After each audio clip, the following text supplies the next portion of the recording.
आगे पत्थर फिरका के जो है ना काम करने वाले वर्कर को जो है ना मार दिया। नहीं भैया मेरे को मेरे औलाद को लेकर को मेरे गोद में डालो वो बोलती है। अजीम पाशा जो काहली कर रहा था, जिसके खिलाफ मैं जो बयान दिया था, तो गुलबर्गा डिवीजन 1 से जो है ना उसको ट्रांसफ़र किया गया है।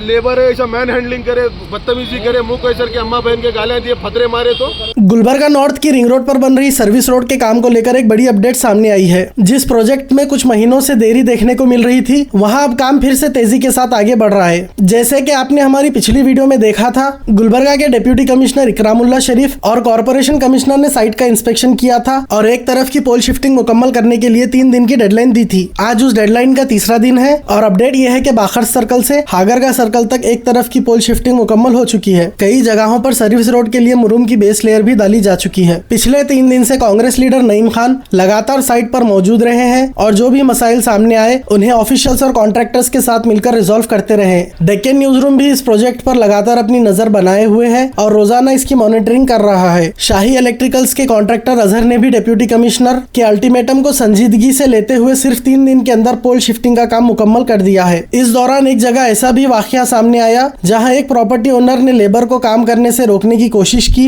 जैसे ही इसकी इंफॉर्मेशन मिली, नईम खान फौरन साइट पर पहुंचे। पुलिस डिपार्टमेंट को साथ लेकर दोबारा काम शुरू करवाया गया। आखिर इस सर्विस रोड के प्रोजेक्ट को इतनी अहमियत क्यों दी जा रही है? इसकी वजह सिर्फ एक रोड बनाना नहीं बल्कि लोगों की हिफाजत है। इस रोड पर पहले कई हादसे हो चुके हैं और कीमती जानें जा चुकी है। इसीलिए इस प्रोजेक्ट को जल्द से जल्द मुकम्मल करना जरूरी समझा जा रहा है। हमारी भी तमाम शहरियों से गुजारिश है कि अवामी फायदे के इस प्रोजेक्ट में बेवजह रुकावट पैदा न करें ताकि सर्विस रोड का काम जल्द से जल्द मुकम्मल हो और मुस्तकबिल में हादसों से बचा जा सके। अस्सलाम वालेकुम रहमतुल्लाहि वबरकातुहू। जैसा कि गुलबर्गा शहर की आवाम जानती है कि 3 दिन पहले गुलबर्गा डीसी रिंग रोड पे सर्विस रोड का जायज़ा लिया था, जिसमें कॉर्पोरेशन कमिश्नर साहब भी आए थे। तमाम डिपार्टमेंट के लोगों को बुला के यहाँ पे जो सर्वे किया और यहाँ के गुत्तेदार को, सर्विस रोड के गुत्तेदार को और जेस्कॉम के गुत्तेदार को और तमाम टीम को जो डायरेक्शन दिया था कि 3 दिन में काम मुकम्मल होना बोलकर, तो 3 दिन का जो टाइम दिया था डीसी साहब ने, उसके तहत यहाँ पे 3 दिन में तमाम जितने भी KNZ के टर्निंग से लेकर हागरगा क्रॉस तक जितने भी बैलेंस पोल थे वो पोल पूरे शिफ्ट हो गए हैं। अल्हम्दुलिल्लाह पूरे पोल शिफ्ट हो गए। उस पोल शिफ्टिंग होने के जो शिफ्ट हुए हैं, जिसमें अहम रोल हमारे डीसी साहब का यहाँ पे आकर जो कॉन्ट्रैक्टर को हिदायत दी थी, उसके तहत काम हुआ सो है। मैं डीसी साहब को बहुत बहुत शुक्रिया अदा करता हूँ, डीसी साहब का और कॉर्पोरेशन कमिश्नर साहब का, जिन्होंने यहाँ की तकलीफ़ को समझते हुए जो सख्त हिदायत दी थी कॉन्ट्रैक्टर को, उसके तहत जो है ना काम मुकम्मल हुआ है। मैं डीसी साहब का बहुत बहुत शुक्रिया अदा करता हूँ और साथ ही साथ ये चीज़ बताना चाहता हूँ कि अजीम पाशा जो काहली कर रहा था, जिसके खिलाफ मैं जो बयान दिया था, वो अजीम पाशा को यहाँ से गुलबर्गा डिवीज़न 1 से जो है ना उसको ट्रांसफ़र किया गया है। क्योंकि अजीम पाशा एक ऐसा शख्स था जहाँ पे बहुत ही काहली कर रहा था। काम की काहली की वजह से उसको यहाँ पे सख्त हमको लहजा इस्तेमाल करना पड़ा, जिससे उसको यहाँ पे मैडम ने भी जो है ना, मैडम कनीज़ फातिमा ने भी उनको भी शिकायत किया था कि मैं अजीम पाशा यहाँ पे बहुत ही सुस्त तरीके से काम कर रहे हैं और नज़रअंदाज कर रहे हैं। तो मैडम ने भी सख्त हिदायत दी थी कि जो ऑफिसर अगर काम नहीं कर रहा है तो उसका ट्रांसफ़र कर दो या नहीं तो उसको सस्पेंड कर दो। क्योंकि आए दिन देखते हैं आप, 6 महीने पहले से लेकर आज तक एक एक्सीडेंट नहीं हुआ। उससे पहले जो एक्सीडेंट हुए हैं, कई जो है ना औरतें बेवा हुए हैं, कई माँ की जो है ना गोद उजड़ गई है। मैंने देखा है एक एक्सीडेंट में कि माँ जो है ना बच्चे को जो है ना सामने हॉस्पिटल में आए बोले तो मर गया बोले, तो बच्चे ये बोलते हैं कि मेरे को जो है ना नहीं भैया मेरे को मेरे औलाद को लेकर को मेरे गोद में डालो वो बोलती है। तो यहाँ पे जो ख़ास करके रिंग रोड पे जो एक्सीडेंट हो रहे हैं, मैं समझता हूँ 10 से 20 जो है ना 20 से 25 एक्सीडेंट हो गए जिसकी जान चली गई। तो यहाँ के लोगों में, आवाम में एक दहशत है रिंग रोड को लेकर।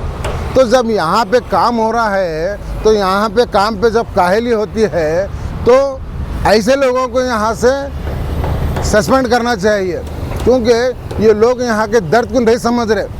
यहाँ की तकलीफ को नहीं समझ रहे, यहाँ के एक्सीडेंट होने से जान होने को नहीं समझ रहे। ना जाने कई जो है ना ऐसे एक्सीडेंट हुए हैं जो लोग दहशत में हैं। अब डीसी साहब आके यहाँ पे डायरेक्शन देकर जाते हैं, काम हो रहा है, तो यहाँ पे एक KNZ की टर्निंग पर एक पोल शिफ्टिंग करते वक्त एक शख्स आकर बाजू प्रॉपर्टी ओनर आगे पत्थर फिरका के जो है ना काम करने वाले वर्कर को जो है ना मार दिया कि मेरे प्रॉपर्टी के करीब जो है ना पोल नहीं होना बोलकर। पुलिस आ गई, बहुत सारा हंगामा हो गया उस दिन यहाँ पे परसों। तो लोग प्रॉपर्टी ओनर अगर काम करने नहीं देंगे, पब्लिक को काम करने वालों को डिस्टर्ब करेंगे तो काम कैसा होगा। पब्लिक जब काम, चाहे कोई ऑफिसर हो चाहे कॉन्ट्रैक्टर हो, काम कर रहे हैं तो प्रॉपर्टी ओनर का भी काम है कि वो लोग काम करने दें, क्योंकि किसी की प्रॉपर्टी में आकर पोल नहीं काट रहे। जो गवर्नमेंट जगह है वो गवर्नमेंट की जगह में भी पोल काटते हैं। अगर आप पोल अपने करीब नहीं लेंगे तो जो है ना कैसा जो है ना रोड बनेंगी। तो मैं अब ये जो काम जो स्पीड से चल रहा है 3 दिन में पूरे पोल शिफ्टिंग हो गए और पूरा यहाँ पे KNZ टर्निंग से लेकर टीपू चौक तक पूरा मुरम भी डाली गई और पूरा मुरम जो है ना यहाँ पे रोलर भी फिराया गया है। लोग आ जा सकते हैं इंशाल्लाह। और 2-3 दिन में टीपू चौक से लेकर हागर का क्रॉस तक इंशाल्लाह पूरा मुरम डाला जाएगा और लोगों को आने जाने का रास्ता मिलेगा। जब ये मुरम डालेंगे, जब आने जाने का रास्ता होगा तो 15 दिन के बाद फिर उसके आगे का काम किया जाएगा। फिर नेक्स्ट हमारा सामने का जो पोल शिफ्टिंग का काम है इंशाल्लाह एक 15 से 20 दिन में वो भी इस काम स्टार्ट होगा। तो मेरी गुजारिश प्रॉपर्टी ओनरों से भी है कि वो कॉन्ट्रैक्टर को हम लोगों को सपोर्ट करें ताकि काम जल्द से जल्द हो, क्योंकि बरसात का भी मौसम है। अगर हम काम एक दिन रुकाते हैं तो 4 दिन पेंडिंग पड़ता। तो लोगों को समझना चाहिए कि इतने हालात ख़राब हैं, ऐसे एक्सीडेंट हो रहे हैं, इतने प्रॉब्लम हो रहे हैं यहाँ पे, तो उसको देखते हुए लोग सपोर्ट करेंगे तो इंशाल्लाह बहुत जल्द से जल्द काम ख़त्म होगा। इंशाल्लाह आने वाले दिन में जैसा जैसा काम होते रहेगा इंशाल्लाह यहाँ की अपडेट भी देते जाएंगे। अस्सलाम वालेकुम व रहमतुल्लाहि व बरकातहू।